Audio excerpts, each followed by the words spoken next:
क्या capital drain से ग्रस्त भारत, जहां हर साल 2 लाख से ज्यादा लोग नागरिकता छोड़ रहे हैं, अब ब्रेन ड्रेन का भी शिकार होगा? आखिर क्यों छोड़ रहे हैं लोग अपनी भारतीय नागरिकता, और ऐसा क्या है कि लोग विदेशों में एक सुकून की जिंदगी ढूंढ रहे हैं? एक ऐसे दौर में जहां अप्रवासी नागरिकों को लेकर दुनिया भर में एक रोष है, भारतीय फिर भी किसी तरह इस देश से निकलना चाहते हैं। नागरिकता छोड़ने के आंकड़ों को अगर छोड़ भी दें तो भी कहीं ज्यादा भारतीय विदेशों में परमानेंट रेसिडेंसी प्रोग्राम या लॉन्ग टर्म गोल्डन वीजा के तहत रहना पसंद कर रहे हैं। जो एक बार एनआरआई बन जाता है वो फिर कभी वापस इंडिया नहीं आना चाहता है। और अब यूएई, यूनाइटेड अरब अमीरात ने भी गोल्डन वीजा के तहत भारतीय प्रोफेशनल के दरवाजे खोलने का फैसला किया है।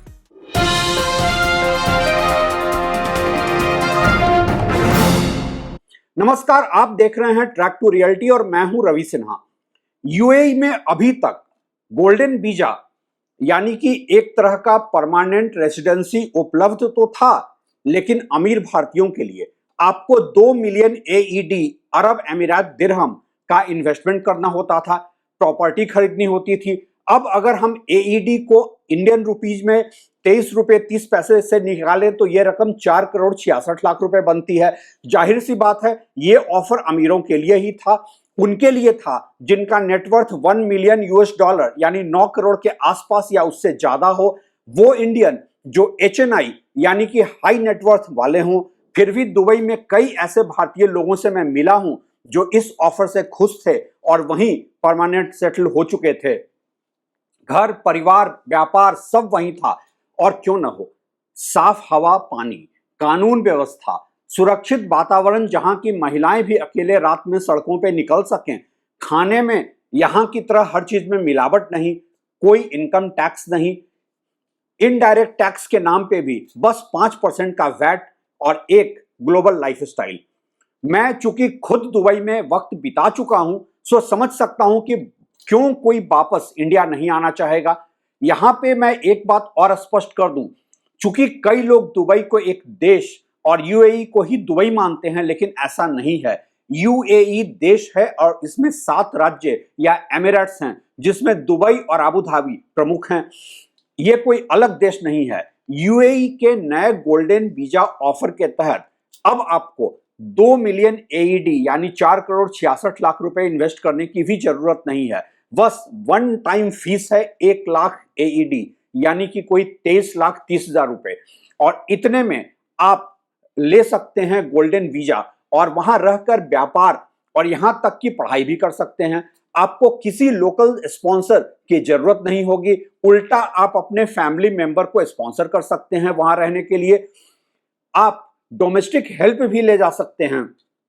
ये गोल्डन वीजा लेने के बाद आप साल में 6 महीने से ज्यादा वक्त यूएई से बाहर भी रह सकते हैं। और सबसे बड़ी बात यह है, इसके लिए आपको वहां प्रॉपर्टी खरीदने या बिजनेस सेटअप करने की अब कोई बाध्यता नहीं है। लेकिन आप वहां रहकर कोई भी व्यापार या स्टार्टअप सेट कर सकते हैं अगर आप करना चाहें तो। हां, ऐसा भी नहीं है कि कोई भी भारतीय महज 23 लाख 30 हजार रुपए की फीस देकर वहां का गोल्डन वीजा ले सकता है। कुछ शर्तें हैं, जैसे कि आपका कोई क्रिमिनल बैकग्राउंड ना हो, आपके ऊपर कोई मनी लॉन्ड्रिंग का मामला ना हो, और आप किसी भी संदिग्ध गतिविधियों में लिप्त ना हो। पूरा वेरिफिकेशन होगा और आपके प्रोफाइल का और आपके सोशल मीडिया प्रोफाइल को भी खंगाला जाएगा। जाहिर सी बात है, जो नहीं कहा गया है इस ऑफर में वो ये कि आपकी एलिजिबिलिटी को डिफाइन करेगा बहुत सारे आपके कंडक्ट, जैसे कि आप सोशल मीडिया पे भड़काऊ धार्मिक पोस्ट ना करते हो, मुस्लिम कंट्री में जाना चाहते हैं तो कोई इस्लामोफोबिया आपके अंदर ना हो। बहुत सारे इंडियंस तो इसी ग्राउंड पे रिजेक्ट हो जाएंगे। ये देखा जाएगा कि आप यूएई में रहकर वहां कैसे कंट्रीब्यूट कर सकते हैं एक प्रोफेशनल के तौर पे, सामाजिक तौर पे, आर्थिक तौर पे या सांस्कृतिक तौर पे। हम जैसे स्वतंत्र पत्रकार और यूट्यूबर भी क्वालिफाई कर जाते हैं उनके जो पैरामीटर हैं उसके ऊपर।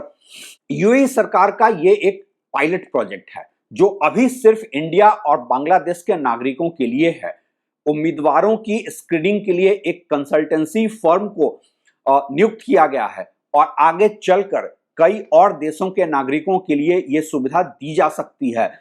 चाइना का भी उसमें नाम आ रहा है। हालांकि यह स्पष्ट नहीं है अभी कि सिर्फ इंडिया और बांग्लादेश के लिए ही क्यों दिया गया है, लेकिन इतना स्पष्ट है कि जो भारतीय जो बड़े इन्वेस्टमेंट के डर से अभी तक दुबई, साइप्रस और अन्य ऐसी जगहों पे नहीं शिफ्ट हो रहे थे, उनके लिए ये गोल्डन वीजा एक गोल्डन अपॉर्चुनिटी से कम नहीं है।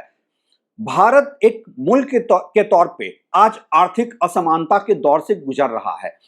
अमीर भारतीयों के ऊपर टैक्स का दबाव है, खासकर उनके ऊपर जो पॉलिटिकली कनेक्टेड नहीं है।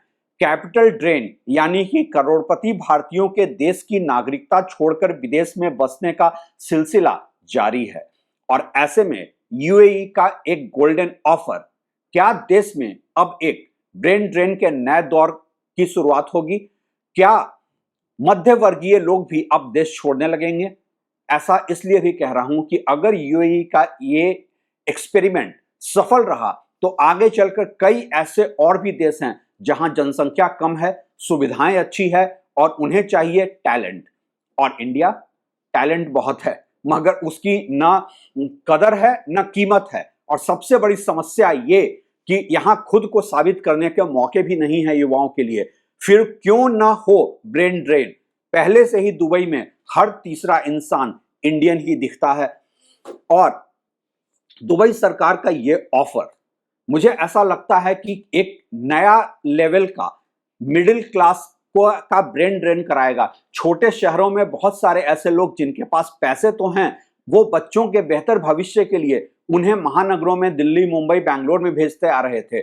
जितने पैसे यहां सेटल करने में खर्च होंगे उतने पैसे में अगर उन्हें दुबई का लाइफस्टाइल, दुबई की ग्लोबल अपॉर्चुनिटी मिले तो जाहिर सी बात है देश में एक नया संकट ब्रेन ड्रेन का होने वाला है। Thanks for watching.